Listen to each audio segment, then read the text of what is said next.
So welcome everyone. And we are going to be talking about compost tonight and hopefully answering all the questions you might have about compost. I'm Yvonne Rasmus and I'm the coordinator for the Master Gardener program here in Napa County. And we are so thrilled to be working with the Napa County Library to do these presentations. We do them once a month on the first Thursday from 7 to 8 p.m. And thanks for joining us.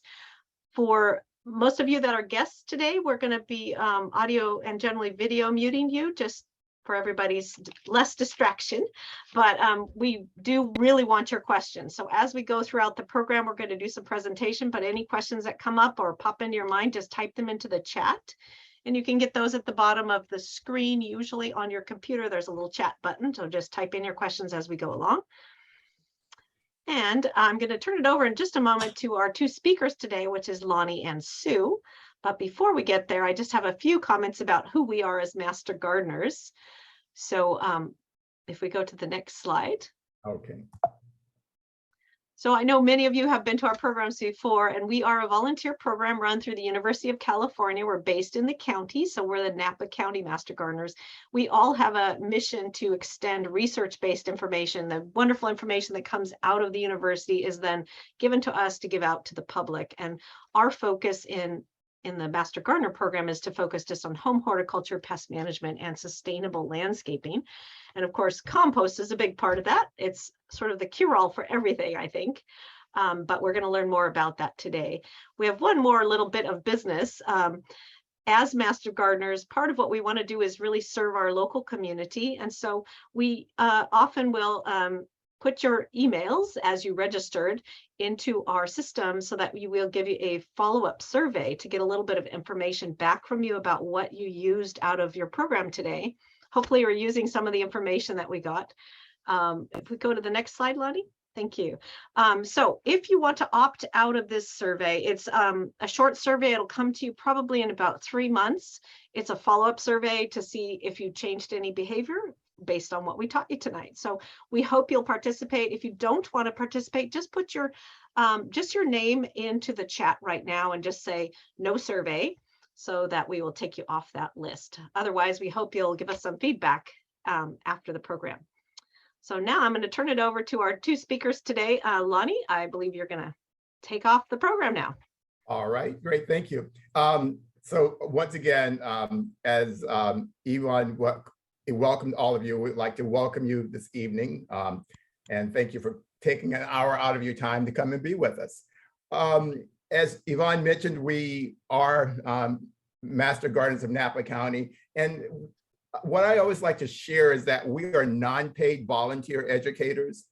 We do an intensive 80+ hour training, which provides us with practical course information in plant science and horticulture. We're certified to provide practical horticultural information to Napa County residents. We also stay up to date on current UC research gardening and information. And Yvonne, I was wondering before we start, and before I go over our agenda, maybe we might want to do a quick little survey to get a sense of the people on the call, what type of background they've had with compost. Sure. Would it be possible to run that survey now? Yes, That let's do that. Okay. Oh, great. So I hope everyone sees that compost experience. Basically, have you ever done composting before?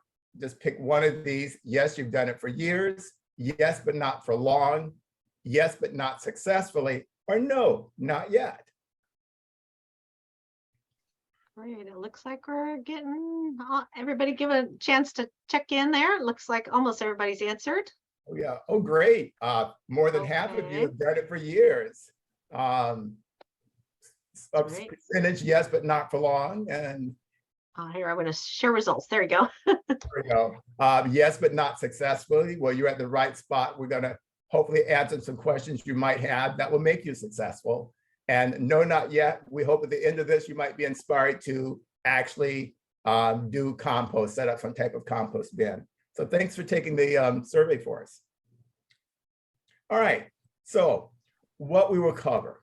We're going to start off with just a very brief composting 101. We've been doing this type of a workshop for several years. I've been doing it for more than 2 years. And so some of you might have been in some of the workshop courses that we've done. So we're going to give you just a high level composting 101. Then we're going to talk about harvesting. You have a compost bin. So how do you get the goodies? We're going to talk about regular compost harvesting, and we're going to also talk about worm compost harvesting. Then my partner, Sue, is going to talk to us about hot composting. And at the end, we're going to open it up for your questions. And Yvonne mentioned if you put your your questions in the chat, or if you save them, we're going to go through questions at the end if you don't mind, please. And with that, I think we're going forward. All right, the definition of compost. Process in which organic substances are reduced from large volumes of rapidly decomposable materials to small volumes of materials. Compost is a natural process of decomposition. It occurs in nature, but can be speeded up with human intervention. And it breaks organic matter down to nutrients that plants can use. Let's talk about some of the benefits of compost. It reduces landfill waste. Approximately 30% of what we send to landfill is organic materials. Compost improves soil structure. It improves water penetration in heavy soils. It improves water and nutrient retention in all soils. It improves drainage and aeration in all soils. It nurtures and feeds soil organisms. And it also slowly releases nutrients and minerals that plants use. And finally, it conserves soil moisture. Composting is a way to fight climate change. It reduces trips to the landfill. Less fossil fuel is used. Composting is also it's a very important water conservation tool. It helps keep valuable resources out of landfills. We like to give a tidbit of an example by talking about if you took a head of lettuce and put it in a landfill, it could take up to 25 years to decompose. By you taking that same head of lettuce and following some of the steps you're going to hear about today, you can reduce that amount of decomposition in an amazingly short period of time. 3 to 8 weeks up to a year. So it's much better than waiting 25 years for it to break down. Some of the uses for compost. Compost is considered a soil conditioner. It's not considered a fertilizer. We have a caveat with that. A worm compost can sometimes be considered a fertilizer, but regular compost is always a soil conditioner. Compost improves the tilth. Now, tilth, some of you probably know what that word means, but I'm going to do a little definition of tilth. Tilth is the physical condition of the soil. Soil with good tilth is spongy with large spaces for air infiltration and water movement. Compost makes it easier for plants to absorb nutrients and water. As I said earlier, it's not a fertilizer. It feeds the soil, not the plant. Fertilizer feeds the plant, not the soil. Compost can be used as a soil amendment. You can use it for mulch, and you can also use it for potting mix. One of my fun pictures. So here we have this tractor and a huge pile of compost. And this is what a lot of the commercial composting companies, and we have a few here in Napa Valley that do that. But as a home gardener, we won't be moving and making that much compost.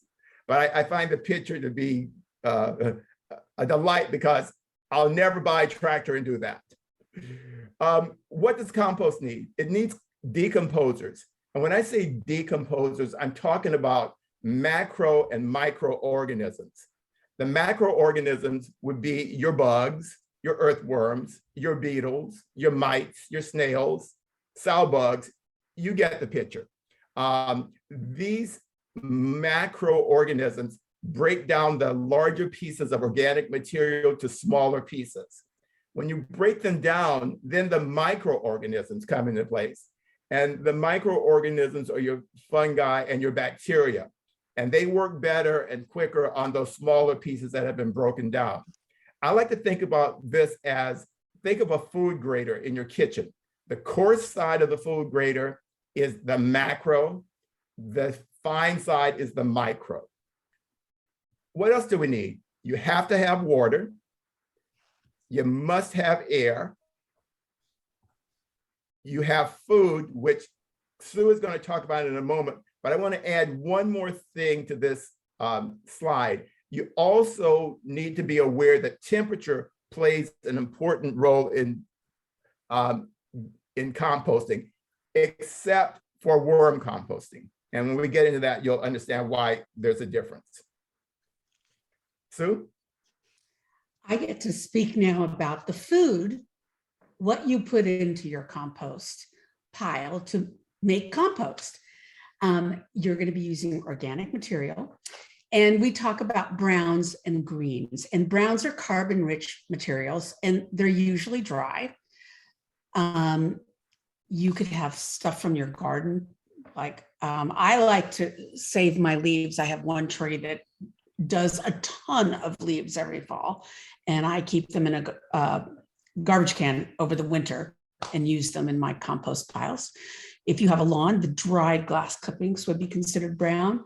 You could use things you prune off your tree. You don't want to use diseased things, but healthy plant material. If you use bark chips, it's listed here, it's going to just take longer to break down. You can also use shredded paper and cardboard. You wouldn't want to put lots of big sheets of paper because it will form a mat. It'll form your own little cardboard in your compost pile. It's very exciting, but not very useful. You can also use straw, and you can also use things like rice hulls that are, you can get at the feed store, and one bag will last you forever. The other things you're looking for are greens, nitrogen-rich materials. Here's a picture of someone's little compost bin with things from their kitchen. That's a great place. Vegetables and fruits, your kitchen waste.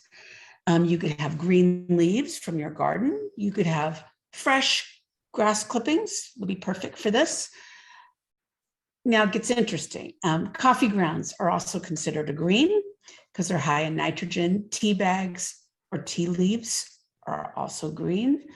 Any fresh garden debris that is not brown and dried, and any fresh or aged herbivore manure, like rabbit, chicken, things that don't eat meat. As you prepare the things to add to your compost pile, you want to think about size.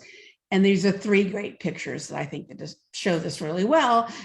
First, you see someone's kitchen scraps in a bowl. Then you see the kitchen shears that they used to cut them up. And then you see the finished size. And this is very nice and small. You don't want to, you want it somewhere between a 1/2 inch and 1.5 inches. And if you have sharp shears, it doesn't take long to do that. Next. What not to add to your compost pile? Well, if you add things like meat or fish or dairy, you're going to attract animals, and they will be very interested in this pile. So you do not want to add those things at all. You also don't want to add any fats or oils because that's interesting to animals as well. And that includes your salad that you made with a lovely vinaigrette on it, but there was leftovers. Don't put that in your home compost pile. That can go into your yard waste if you live in Napa. And actually, any of these things on this paper, on this page, can be added to your yard waste. They don't actually like soil in it, but other than that, you don't want to add soil to your compost. Compost amends soil. So putting soil into compost is kind of redundant. You don't want to do it. Don't want to add wood ashes. You don't want to add weed seeds because most compost piles are not hot enough to kill them. Or even if you have weeds in your yard that when you pull them up, they have a big long taproot, or they're perennial that come back year after year. You don't want to put those roots in your compost pile. And you also don't want to put any pet manure or other meat-eating animal manure. And like I said, well, this says no food is permitted in your compost. More and more places, it's a new state law that's been passed. More and more places do allow you to put these things into your yard waste bin. Next. Now I'm going to give you a really brief description of 5 big areas of compost. Worm composting, which is very cool. Worms don't like it really hot. And Lonnie's going to talk more about that. But basically, the worms are doing the work for you. You're looking for browns and greens, and Lonnie will show you what a worm composting pile will look like. The next one I think is interesting because I've heard it just used to describe many different styles of composting, lasagna or sheet composting. But what they all have in common is that you're doing layers on top of soil or in a garden bed, and you're not turning them after you build it. It's a natural decomposition that takes place. I particularly like this for rebuilding garden beds. If you have a garden bed that's just kind of tired, and you could buy a whole bunch of new soil to put in the bed, or you actually could like spend some time and do layers, and you put cardboard and different layers of browns and greens, and you build it up and let it break down on its own. You help it at first with some moisture, like Lonnie said. The next 3 are temperature related compost styles. Cool or no fuss composting is, I feel like, a gateway into composting for many people. They make a compost pile, they put some browns and greens, and then they kind of forget about the compost bin in the corner. The good news is eventually it will turn into compost. It just might take a long time. It can take between 1 year and 2 years for cool or no fuss. You might add some things into it as the process starts. Eventually it will break down. It just might take a long time. The second, worm composting, worm composting is a hybrid between cool and hot, and is probably the most popular. You can add things to it occasionally. You probably want to hide things. If you're adding food, you want to bury them in the middle where it's warmer. You occasionally want to turn it, check the moisture level, and it can take about 1 year to make compost that way. And the last method is one that I've never really done before, but I have been doing for the last 5 weeks, I would say. And that's rapid or hot composting. And it is much quicker, much more controlled. If you think of worm composting as like making a soup, you can add things later. You can check the salt. You can add different flavors. Hot composting is like baking a cake. You don't add things once it's going. But I will talk more about that later. All right. So let's talk about regular compost. Now, for some of you, that 50% of the people who are here today have probably used some type of backyard compost bin similar to this. It might look like this. It could look like what we jokingly call the Darth Vader, which is looks sort of like a Darth Vader. But we all have these. And these are the ones where we put our browns, our leaves in, we put our grass clippings, and it's just when a lot of us think of compost bins, this is what we think about. So you've been doing this for a while. How do you get your compost out? Well, one of our other members of our compost team, Cindy Water, in her backyard decided to demo how she harvests her compost. And so if you see there, we have the compost bin. She has a wheelbarrow and something here that looks like a shovel or a spade. We'll figure that out later. Gloves, which are very important when you're harvesting. And really gloves are pretty important when you do a lot of stuff in your garden. as Master Gardeners, we love to promote and encourage people to wear gloves when you're gardening. So the other thing that's on the side that is, it looks like a screen.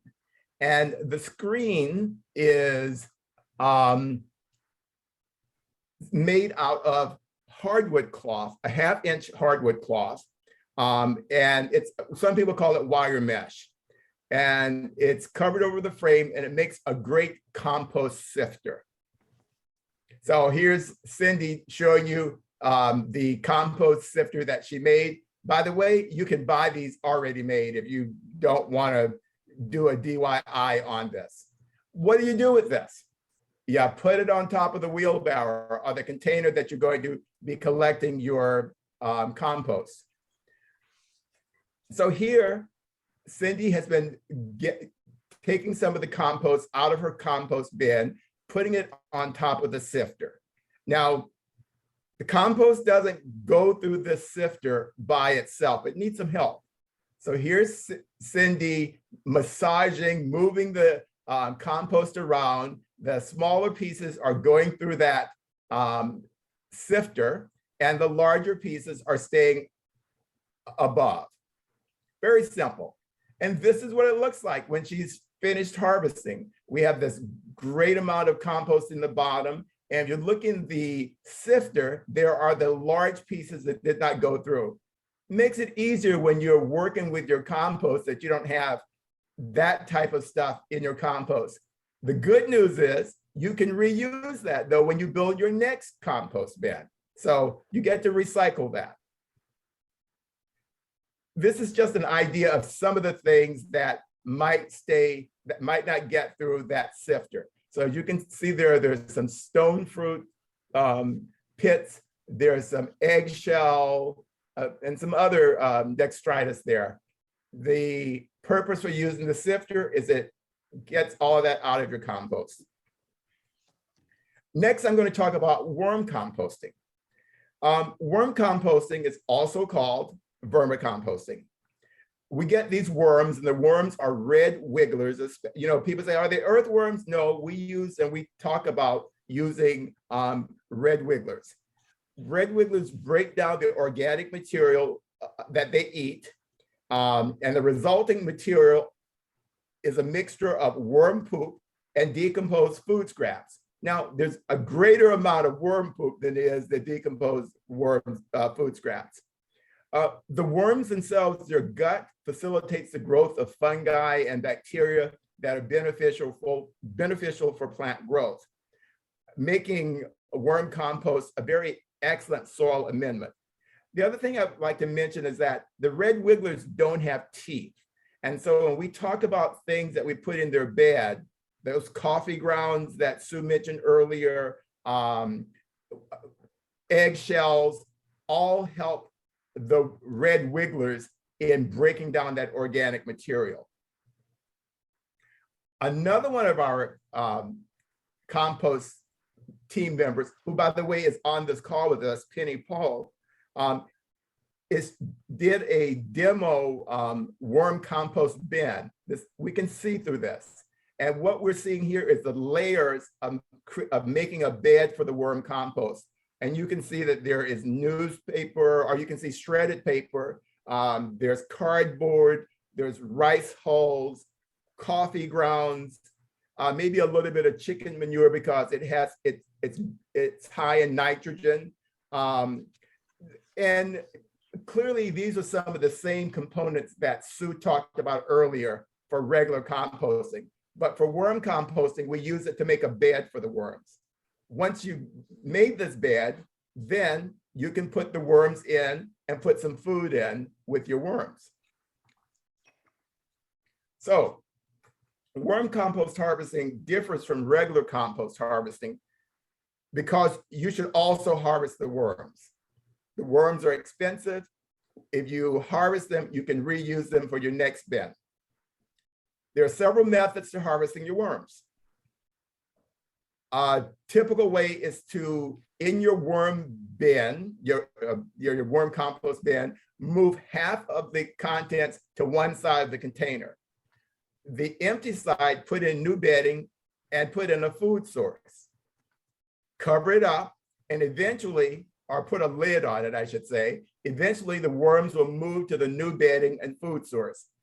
Then you can just take out the compost that the worms have left. Or you can put fresh bedding and a food source in a mesh bag, sort of like the bag that you get oranges in, or the little cuties. And you put in that mesh bag some fresh bedding, a food source, and you just put that on top of your worm compost. And what will happen is that the worms will leave the compost and go up into that bag. And once you get enough, you can just take it out and start a new compost with those worms that you've retrieved. Or you can do it one other way. And this is the way that I did in last year. So this is my worm bin. As you can see, it's dark because the worms don't like light. You can also probably see that I have holes in the side. I also have holes in the bottom. So it's pretty much like that see-through / cutaway that we showed you earlier. Here's my compost. You can tell there's some stuff in there. It looks like some newspaper and some other stuff. Let's see if we can get a closer look at that. Here we go. So there are my red wigglers. There's some wet newspaper. There's some eggshells. There's, various types of things in there. But the two things I really want out of this are my worms and my compost. So how do I get them? In this process, I empty the contents of my worm bin on a table. And by doing that, I am exposing my worms to light. Remember I said earlier, the worms don't like light. So the worms go farther and go down into the compost. And you leave this out. I would say I was doing this when I did it I would leave it out for about 2, maybe 3 hours and come back to my pile. And what I'm doing here is I noticed that my worms have gone further into the compost. So I am actually, with my gloves, I am picking up the compost that doesn't have worms in it. If you look on my right, there's this metal container. I'm going to show you a picture of that later. And on my left, there's a bucket that I'm going to put my compost in. Remember we talked about that sifter that Cindy used for her no fuss? Well, this is a similar concept, but this is just a purchase sifter. 1/4-inch openings. I'm going to put that on top of my container. And so now what I'm going to do is that as I bring my compost over into the sifter, just as Cindy did on the no fuss, I'm going to massage that in around so that the compost goes to the bottom. I do this is a very iterative process. You do it several times. I did my harvesting over the course of about 4 days. Pretty much the same process. Go leave them exposed to light, come and then get the compost and put into the sifter. And I keep doing that till I get to the very bottom where I pretty much have nothing but my red wigglers and whatever bedding that they're hiding in, which I'm going to use to start a new worm compost bed. And this is what you get in the end. Beautiful worm compost, great for the plants. There's so many great uses, as we mentioned earlier, but it's all done. Some master gardeners will dry their compost, others use it when it's moist. It still is effective. So there's no wrong way to use your compost. So with that, I'm now going to hand the baton back to my buddy, Sue, and she's going to talk to you about hot composting. Okay, rapid or hot composting. I'd heard about it for a long time and everyone said, oh, it's a lot of work. You know, it's much easier to do warm composting. And I certainly have done my share of cool or no fuss, forget the compost is in the bin in the past. So I decided to try this. And it was a very interesting experiment. It is UC recommended, and it's very controlled and monitored. And it was just a really interesting process. You really want, but with other composts, we talk about trying to have equal amounts of browns and greens, but this one you really want fairly close to equal volumes of browns and greens to fill up whatever you're building your compost bin in. You're not going to add new organic material. You're going to turn every 3 to 5 days as the pile cools. And I think I saw some question about weed seeds. If it gets hot enough, it's going to kill the weed seeds and most pathogens that could be in your soil. You could have complete decomposition in 3 to 8 weeks. And I went, yeah, right. I am pretty convinced. I'm not. I will talk more about it. I haven't been doing this long enough to give the final decision on this, but I've done very well, I think. Next. So the trick with a hot compost pile is that you must have enough mass to make it work. 3 by 3 by 3 foot is perfect. And the particle size needs to be like what I said before, 1/2 inch to 1.5 inch. I didn't always do that. Some of the straw and dry grass I used was a little bit longer, and some of that hasn't completely broken down, but it's getting there. It does need to be moist, like a wrung out sponge. That's what it needs to feel like. If it's too dry, it slows the process down. If it's too wet, and this is talking about all compost, if you have just a regular warm compost pile, you're not too urgent about anything about building it.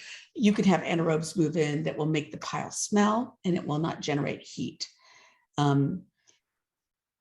You do need oxygen. And so we talk about turning the pile to aerate the pile. And I will show you how I did that. And just one little note about temperature at 155 degrees, matter will decompose twice as fast as if it was 25 degrees cooler at 130 degrees Fahrenheit. Next. So,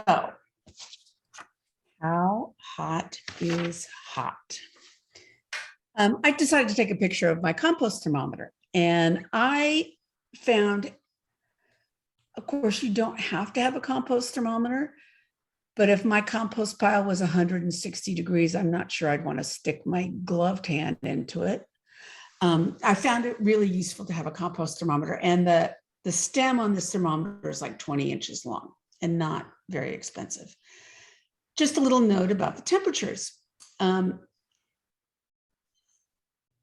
Steady and active is what they have, and then they have hot as a temperature designation. Starting with the lower numbers, 135, that's warm. Too warm for worms, but for a hot compost pile, it's warm, it's working. Between 135 and 160 is really, that's great. It's going to be getting rid of the weed seeds, killing pathogens. It's terrific. If you get above 160, you're going to be killing off some of the good things that help make your compost. So you don't really want to get it above 160. And one way to cure that is if your compost pile is getting too hot, you aerate it, add moisture to it, and it will cool down. And it will get hot again, but you can kind of control it. I have heard of people who have had compost piles that have smoldered and prepared to ignite. And I think that they weren't looking at the temperature. I think you can control that. You could add some, spray it with some water, turn it, spread it out a little, and calm everything down. Next. So here's how I did it. I went for the fine structure. I actually started with the 3 pallets on the right-hand side. And I used the very important construction method of zip ties.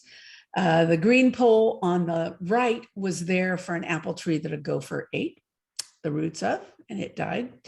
So the post was there, so I used that just to make sure nothing would fall over, but it actually was staying up on its own. And then I added the section on the left because when I wanted to aerate it, I suddenly realized that if I just had one area, that I was going to have to move the pile out. I would then put it back in, and it just seemed silly. So I made a section to the left by adding another pallet, which you can see, and just kind of gave it some shape. And then I would also put a small tarp over it at night and have something to hold it down. The other style of composting that I did next is just one of our basic yard waste compost bins. I was pretty happy, and I'll tell you how I was happy in just a second. I was very happy with my results after 2 days, and I realized I had enough material that I could probably make another one. So I made a bin in this bed, and what I put into it was that mixtures of browns and greens, about equal amounts. And here's exactly what I used in my, and I'm not saying this is the only thing you could use. This is what I used in mine. For the browns, I had some old rice straw that I had used for making walkways in my garden. It doesn't sprout. There's no seeds in rice straw, and shouldn't be in most straw, but I have had straw that has had some seeds. So rice straw was a good one. So I used that for part of my browns. I used some of my old leaves from my tree. I had some rice hulls. I had shredded newspaper. And I also had some pine shavings that are used for bedding for pets or animals. I don't know why I had it, but I used that as well. And then for the greens, I used coffee grounds. I had access to some alfalfa hay. I took kitchen scraps, fruits and vegetables from my kitchen. And some of them, I wasn't quite prepared to build the pile. So what I did is I put some and I chopped them up and I put them in plastic bags and threw them in my freezer in my garage, which was great because then I didn't have to be looking at them in my refrigerator or inside my house freezer. And then I took them out, and it actually helps break them down. Not necessary, but it was just a way to bank up some materials. I used some garden scraps. I built this pile. I was getting ready to build it in May, and I had a lot of weeds growing. So I did have like an old Swiss chard that had gone to seed and was giant. So I took everything I could off of that and chopped it up. And just some different plants, some old kale, the aphids had got into, just whatever I could find, I chopped up and used that. The other thing I added a little bit of was some aged chicken manure. Next. So here's what I used to help me in my building and turning of the pile. That is a garden fork that I bought. And you can see here, I think this is the right time to talk about this. After I built the pile, I think my thermometer picture will turn up, but temperature got really good in the first pile with the pallets. And so I decided to build the second one, like I said. This was after a few days, and I just slipped the compost bin off of the pile, and it was insanely easy, and just put it next door to the pile and then used the fork to shovel it into the empty compost bin. Next. Here's my thermometer picture.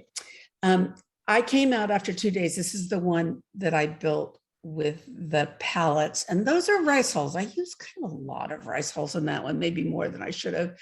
But I came out after 2 days and it was 140 degrees. And that impressed me to no end, because all I did when I built is, and if I didn't mention this, let me just say it now, is that I have one of those watering things that you have to squeeze the handle to make the water come out. And so I would just lightly water every layer as I added it to the pile. So it wasn't dripping wet, but it had a fair amount of moisture in it. But after 2 days, 140 degrees, I was delighted. Next. So when I built my pile, I realized, oh, I hadn't been taking pictures of building the pile. And so this was one of the last layers on my pile in the backyard compost bin. And in it, you can see some of the alfalfa hay. You can actually see some of the old rice straw in there as well. There's a little bit of coffee grounds. There's some shredded newspaper. And that just shows you what the top looked like when I was done. So here I am getting ready to turn the bin. So like I said, I took the compost bin off. Here it is. And then I would, next, I use my garden fork to just put it in. And if it had been on the outside edges and didn't look like it was quite as broken down, I'd try to put that in the middle, but I didn't spend a lot of time. It took me longer to do this than if I'd had someone with me spraying the water, because I'd have to put everything down and then spray the water. But I could turn this pile easily in the beginning in 20 minutes. And that was with putting things down and spraying. And just as a side note, someone gave me right before I started this, that little rotating tumbler. And the problem with it will break down eventually, but it's such a small mass because in that tumbler, it's divided in half and you just rotate it with your hand to turn it. It's just not really enough mass to get it really hot enough, but it is breaking down. It's slow. It's much slower than the actual pile itself. So as I was turning the pile the first time that you saw the last picture, this was at the bottom, and that just shows you, coffee grounds, there's some alfalfa hay, there's some pine shavings, there's some straw, some shredded newspaper. There's just a bunch of stuff in there. But I just did that just to show you what the change was over time. And I did turn it every few days. I did keep an eye on the temperature. It got up to 155 degrees. And didn't stay that high for too long, but hung out a lot. If I would turn the pile and moisten it, it would stay at 140. It was probably between 135 and 150 for a couple of weeks.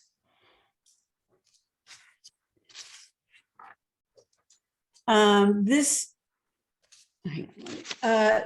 was, I was a little disappointed because I had checked the temperature on it and it was like maybe 90 degrees. And I was like, oh man, it's not working anymore. So I turned the pile and I added moisture, and 2 days later, I think that's like 140 degrees, maybe 145 degrees. And what I realized is that I hadn't turned it for a few days before then. So I was very delighted with how things went. Next. So I started this process with this one in the bin on June 4th. This was a couple of days ago. It is not finished. There was dried leaves on top. Obviously the top layer isn't going to do as much. It smells like compost. It is breaking down. And a lot of people recommend that you let your hot compost, when it's kind of done really working, you let it sit for a couple of weeks and just work a little bit more at the lower temperatures. I'm delighted with it. It went from what you saw at the bottom of my pile, and a month later, it's almost done. And I did use a lot of big pieces of straw. And you can see that there's some of the newspaper that's not done. And I'll sift it and get some of that stuff out. I can throw it back in my compost bin and help it go for longer. So anyway, I felt like it was a success. I could have done things differently. Oh, and one thing you can see is the coffee grounds, and I didn't mention this, is that coffee places have to compost their coffee grounds. So when you say, do you have any coffee grounds, most places will either hand you a bag, and some places will even wheel over a little compost recycling bin for you full of coffee grounds and let you shovel it into containers. Bring your own shovel, bring your containers, but it's great. Next. So troubleshooting with compost piles in general. And I noticed that some people said they hadn't been successful. If the pile isn't not composting, it's maybe too dry, there's a lack of oxygen and too much brown material. I did recently hear of another problem someone had. They said, we've been adding our kitchen scraps to our compost bin for a really long time and nothing is happening. Well, they were only putting greens in and no browns. There was nothing to balance it. So you do need to have the balance of browns and greens. The other thing people have said is my compost isn't doing anything. And I've asked people, what's it look like? They go, well, there's nothing happening. I go, okay, but what does it look like? And they said, well, I look at it and there's worms. And I went, you have a compost pile. It's just not very hot. And it's just working at a very low temperature. It's working. It's just going to take a really long time. If your pile smells, it's probably because it's too wet, or maybe you added something you shouldn't, like meat or grease. If you are attracting animals, there might be meat or grease, food waste that wasn't buried well. And some people have a problem because critters want to get into their pile.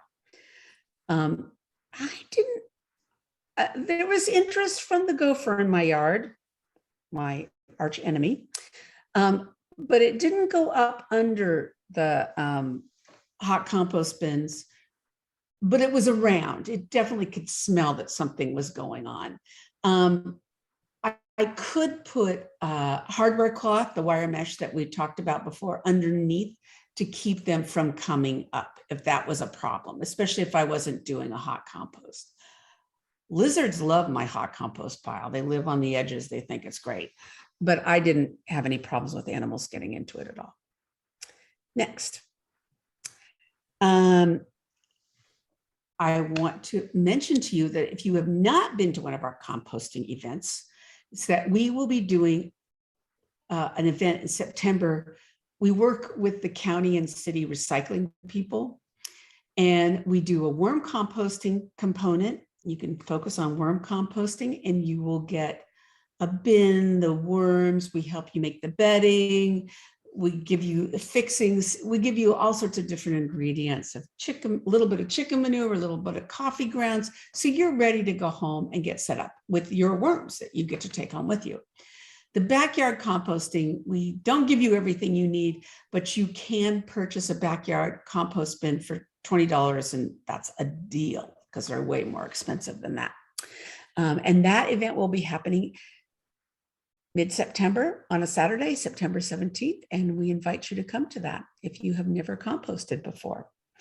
I want to thank everyone who's for attending tonight and participating next. And I'm wondering if you have any questions. But there's quite a few questions in the chat, and some of them Penny's been answering as we've been going along. I do want to mention that how they can sign up for that workshop.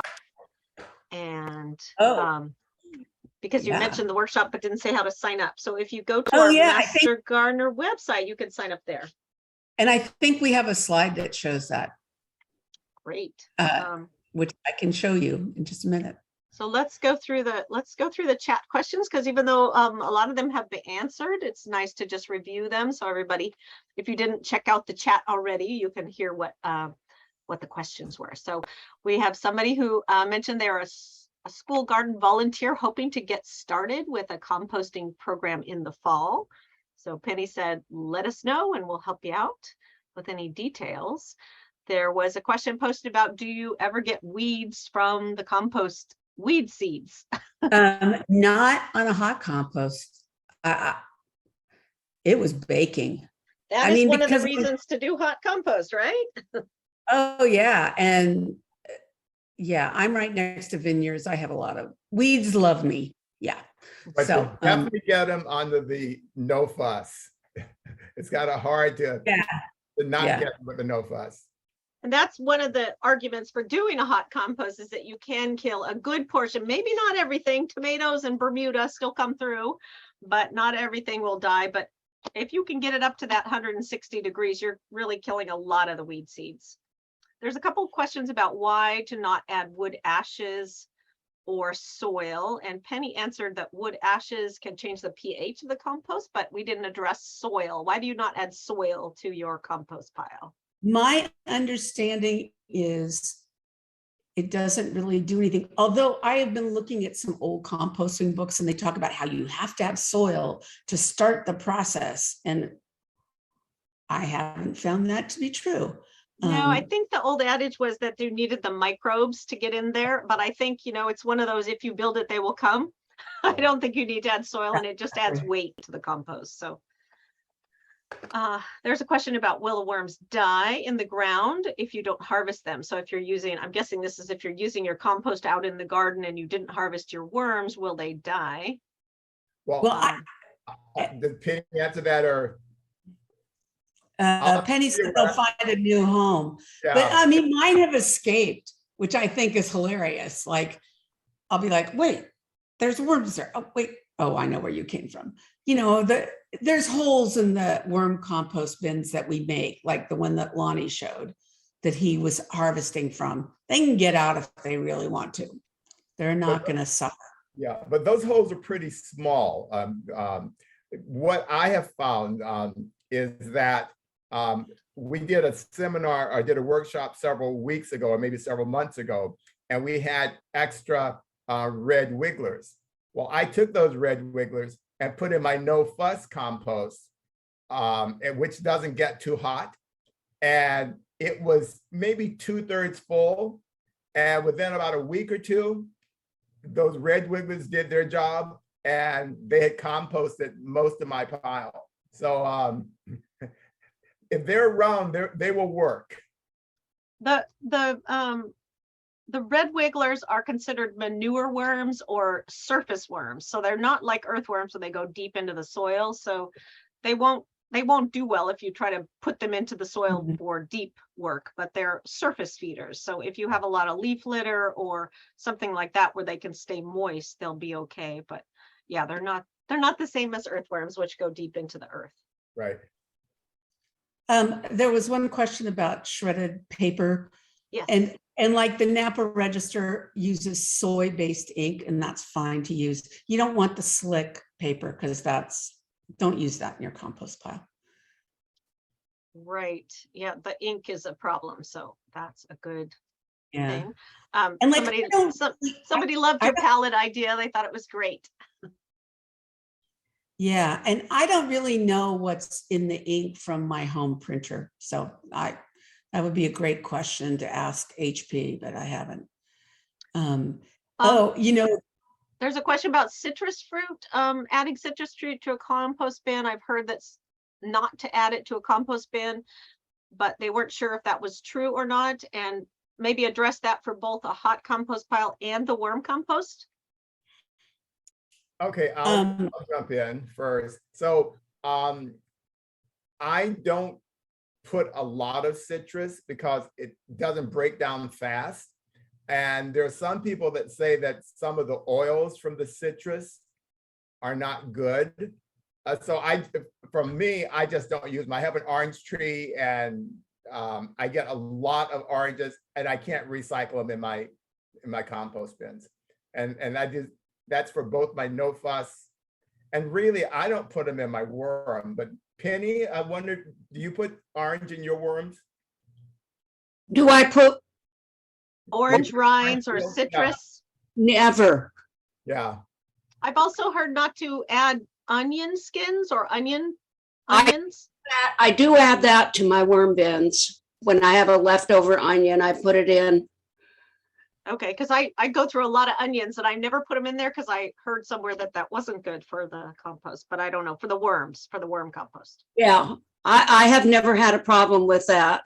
And it's just the citrus does not break down and it does change the pH and the worms are not happy. We have to keep the worms happy. And in a regular compost pile, the only reason I wouldn't put citrus in is it takes longer to break it down. Yeah. So, yeah. Oh yeah. I am new to the Napa area. Welcome to clay soil. Um, and I think Yvonne covered this, that what we're using in the compost, the worm composting aren't the same as earthworms that naturally live here. But if you put compost, if you make compost and start adding that to your soil, you will see real changes in your soil. And it is a wonderful thing to see. I mean, I know that it could build adobe bricks with the natural soil in my backyard because it's so dense and hard. And the places where I put lots of compost in have been really changed. Yeah. One of the wonderful things I've seen is you don't even have to dig it in. If you give it a little bit of moisture, the earthworms will come up and dig it into the soil for you. So if you top dress with compost on a regular basis, you will get some benefit. You don't even have to dig it into the soil. Yeah, and another thing that I've done is that even where when Sue was talking about lasagna composting, if you put cardboard down with that soil, even though it's clay, because I have a lot of clay in my yard, my garden, that will also eventually over time the earthworms will find a way to come up, and so that also helps to loosen that soil.